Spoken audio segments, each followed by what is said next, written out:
Hello and welcome back to Underlab. Alternate universes, parallel timelines, whatever you want to call them, are a big part of Undertale.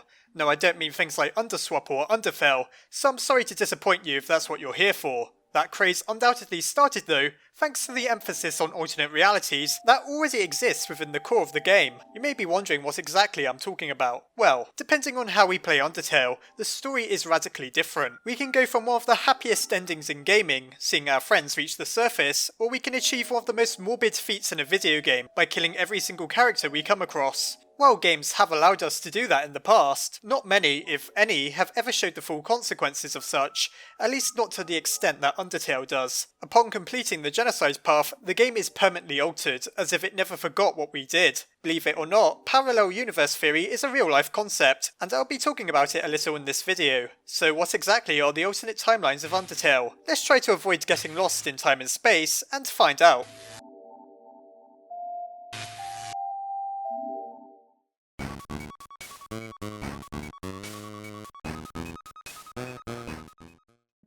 Firstly, let's look at how Undertale segments into three major routes. The decision comes very early on, when we first encounter a Frogget, while under Toriel's protection, we can either choose to fight them, run away, or let Toriel scare them away. We're supposed to do the latter, but there's nothing stopping us from doing things our own way. Should you choose to kill the Frogget, you've already permanently altered the timeline, and prevented yourself from getting the true pacifist ending. This is because of two acronyms, namely LOVE and EXP. In any other game, EXP would stand for experience points, but in Undertale it's execution points, while LOVE stands for level of violence. Up until killing that one Frogget, the human was guilt-free, but you immediately accumulate negative karma for destroying a monster that technically doesn't pose much of a threat to you. Of course, this doesn't restrict us to the grim and depressing genocide route. It seems fair to argue that it was self-defense to attack the monster when they attacked first, and that's why we have the neutral route. So what exactly is the connection between this and parallel universe theory? Well, the parallel universe theory states that an infinite number of universes exists outside of our own perception.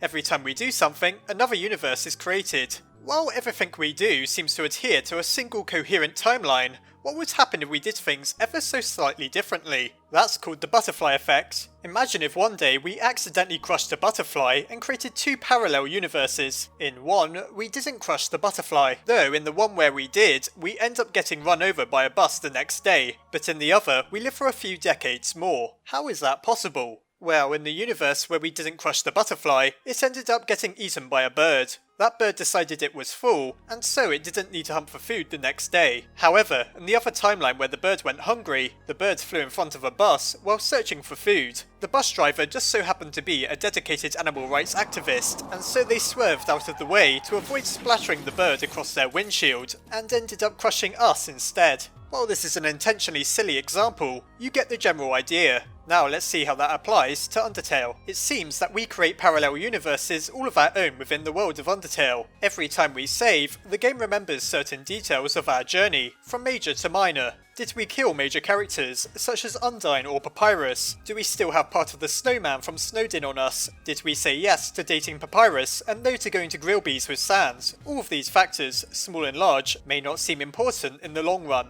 However, Undertale is quite a sophisticated game. The neutral path allows for quite a wide array of endings that changes based on our actions. This proves that things we wouldn't consider to be that important in most games, such as choosing to kill a single character, has a significant impact within Undertale. And, believe it or not, the smallest of decisions really are the most important. Let's go back to that Frogget in the ruins. If we choose to kill them, we can't obtain the true pacifist ending because of the EXP we harvest. Consider how huge a difference this makes. While we can still get a happy neutral ending, the monsters will never reach the surface, and Asgore will inevitably end up dead. Like the butterfly effects then, from doing something as minor as killing a frog, we inadvertently prevented an entire race from escaping their underground prison. What exactly is the significance of this then? Well, it may indicate how much of an impact parallel universe theory had on Undertale's story. What makes it even more plausible is what happens if we choose to reset the game, though not perform a true reset. Monsters act strangely, feeling as if they recognise you, though they can't explain why.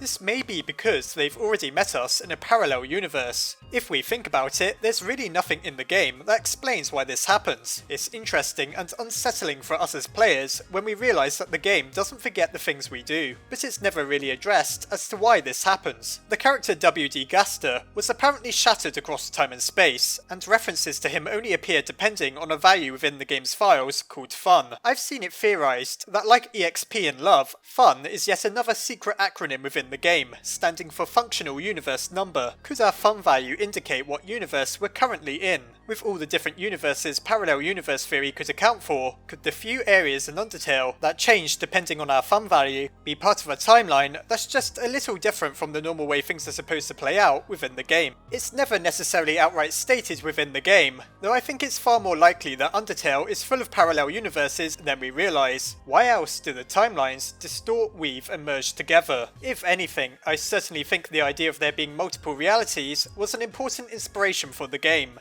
A major theme of Undertale is responsibility, and we have to face the consequences of our actions within the game. For most evil acts, we can seek redemption by resetting the game and playing the true pacifist route. However, the game decides there's no coming back from the genocide route, which is why Undertale is perpetually altered after you complete it. You'll always see Chara, or Kara's grinning smile, at the end of the game, because it remembers the one time the human embraced evil completely in a different universe. Though only the player is wary of the different paths that exist, they still affect the inhabitants of the underground, and so it's as if multiple universes exist at once. We can only hope that the one true universe is the one where Frisk spares every monster they meet. It seems though that the genocide route has ways of infecting everything, as many players can't resist the urge to come back and see the content they missed. Some alternate timelines may be intriguing, but truthfully, no matter how badly you want to, they're not worth exploring. Undertale is a cautionary warning to not fret over the past too much. While some of us may have wanted a better ending than the one the true pacifist route provides, if we mess with the timelines too much, we may just end up like a certain former real scientist.